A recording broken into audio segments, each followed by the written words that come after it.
This video is going to focus on platelets and hemostasis, which hemostasis is the cessation of bleeding, which is required when we have potentially fatal leaks that we need to be stopped.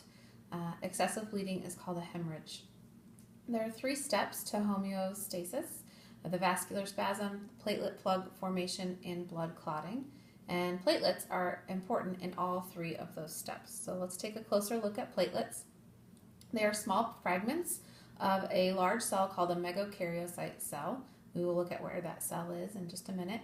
The fragments themselves are very small, 2 to 4 micrometers in diameter. They contain granules, but you won't be able to see that under the microscope. A normal platelet count, 130,000 to 430,000 platelets per microliter. Platelets are very important. They get underrated a lot, but they have quite a few important functions. The 3 that we just talked about, the 3 steps of hemostasis, and this is repeating those. They also initiate the formation of an enzyme to dissolve the clot once the clot is no longer needed. They call over the neutrophils and monocytes to sites of inflammation when necessary. They are also able to destroy bacteria through phagocytosis, and they secrete growth factors to stimulate mitosis when a blood vessel is in need of repair. So this is a look at platelets up close. Again, you're not going to see anything like this under your microscope, but that's what they look like. And then this image is a close-up look of platelet formation, and then the text is on the next few slides, but I want to take a look at this image. So on the next slide, it's going to talk about an area of the bone marrow called the sinusoid, and that's just an area where the blood is actually flowing through.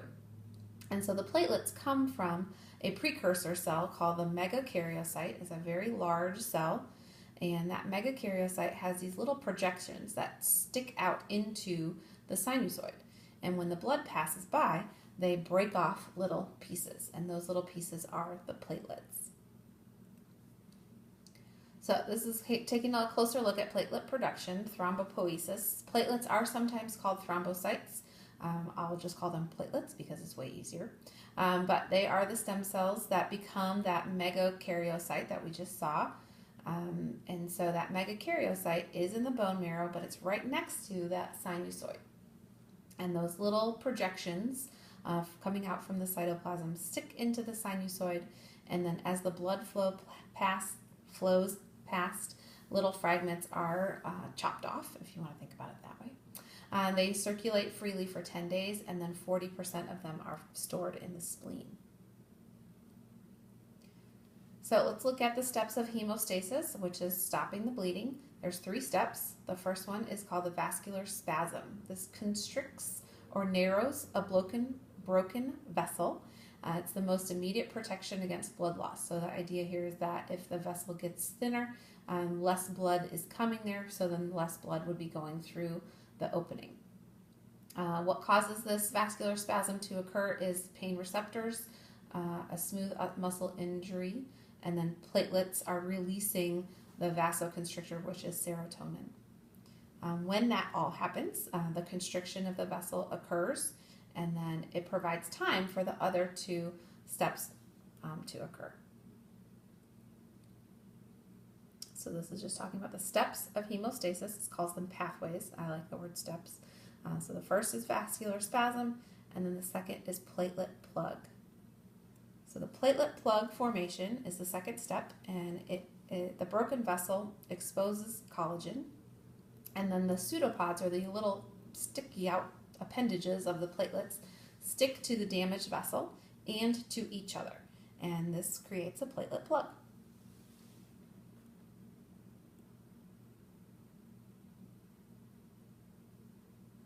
The third step is coagulation or clotting, and that's the last but the most effective against the bleeding. And in this step, there is a protein called fibrinogen, and that protein gets converted into threads of fibrin. And those threads of fibrin are very important for the clot. They basically form the framework of the clot at the site. And there are clotting factors produced by the liver to activate. This is kind of a reaction cascade. If you look in your book, it is a little bit overwhelming about this gets produced and then that stimulates another thing to be produced, and it gets a little overwhelming, to be honest. But there are factors, and then those factors activate the next part of the reaction cascade. So the extrinsic pathway is when factors released by damaged tissues begin that reaction cascade, or an intrinsic pathway is when factors found in the blood start it. So extrinsic is when the tissue that's damaged starts the progression, or intrinsic is when the blood itself starts the progression. And there's a close-up look of what the blood clot looks like. All those fibers are the fibrin. So again, here I want you to read through this in your book, but it is completely overwhelming. I will admit that. And it just talks about the two different pathways, whether it's the tissue or the blood, initiating all of these factors to be released. But the end result is that final coagulation or the blood clot formation.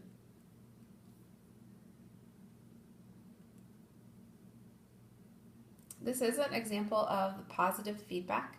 We're used to seeing examples of negative feedback, but this is an example of positive feedback. The thrombin speeds up the formation of the activator, and that as that happens, the fibrinogen is converted into fibrin.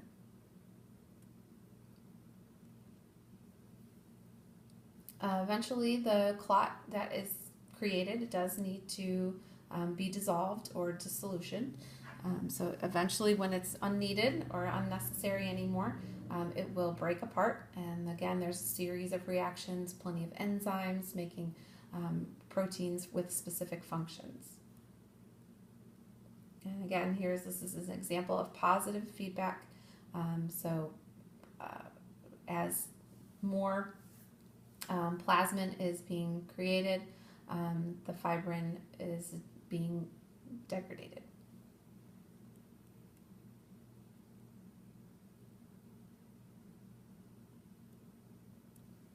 Okay, here's a few clotting disorders that we're going to discuss.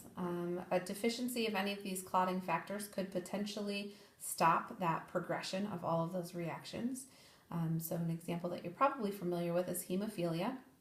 It's a family of hereditary diseases that one factor or another could cause the clot not to occur.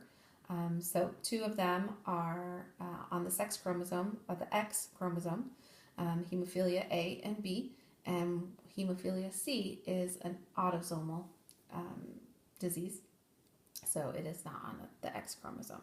But again, this each missing a certain factor. There's tons of factors, and so just missing one is going to stop the process of clotting at a certain point.